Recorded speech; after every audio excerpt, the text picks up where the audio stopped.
Depuis la mort de Quentin Desranques, un jeune étudiant proche des milieux identitaires, les critiques fusent contre la France insoumise. Le parti de Jean-Luc Mélenchon est la cible du gouvernement et des autres groupes politiques. Ils mettent en cause les liens étroits qu'entretiendrait LFI avec les responsables de la mort du nationaliste Quentin Desranques. Ceux qui instrumentalisent ce drame pour nous salir doivent cesser. Leurs manœuvres sont indignes. Aucun insoumis n'est impliqué ni de près ni de loin dans ces violences. Et si nous combattons l'extrême droite et les groupuscules fascistes violents autour d'elle, c'est précisément car ils glorifient la mort et la brutalité, érigent le racisme en principe et qu'il n'y a pas plus anti-républicain que cela.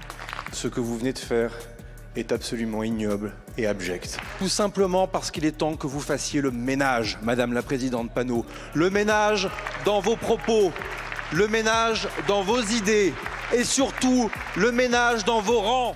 Depuis, 11 personnes ont été interpellées dans le cadre de l'enquête sur la mort du jeune nationaliste et les premiers éléments mettent en cause 4 membres du groupuscule antifasciste La Jeune Garde, dont un assistant parlementaire du groupe LFI. Il s'agit de Jacques-Élie Favreau. Il est le collaborateur du député insoumis Raphaël Arnaud. C'est justement ce dernier qui a fondé en 2018 La Jeune Garde. Le groupuscule est dissous depuis juin 2025 pour des faits de violence. Lors d'une conférence hier soir, Jean-Luc Mélenchon a pris la défense de Raphaël Arnaud et on a même fait son éloge. Nous avons été fiers et heureux de pouvoir proposer la candidature à Avignon de Raphaël Arnaud, qui a gagné d'une manière brillantissime ses galons de député dans les urnes.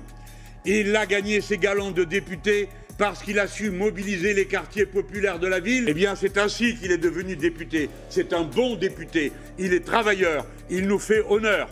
Le jour où ces événements ont eu lieu à Lyon, il n'était pas à Lyon, il ne donnait pas d'ordre, il ne participait à rien de particulier à Lyon, puisqu'il était à Paris, à l'intérieur de l'hémicycle, en train de participer aux débats qui ont duré jusque pendant la séance de nuit. Au-delà de son soutien indéfectible à Raphaël Arnaud, il ne dénigre pas la Jeune Garde, bien au contraire. La Jeune Garde est une organisation associée au mouvement insoumis. Nous ne nous mêlons de rien dans la Jeune Garde.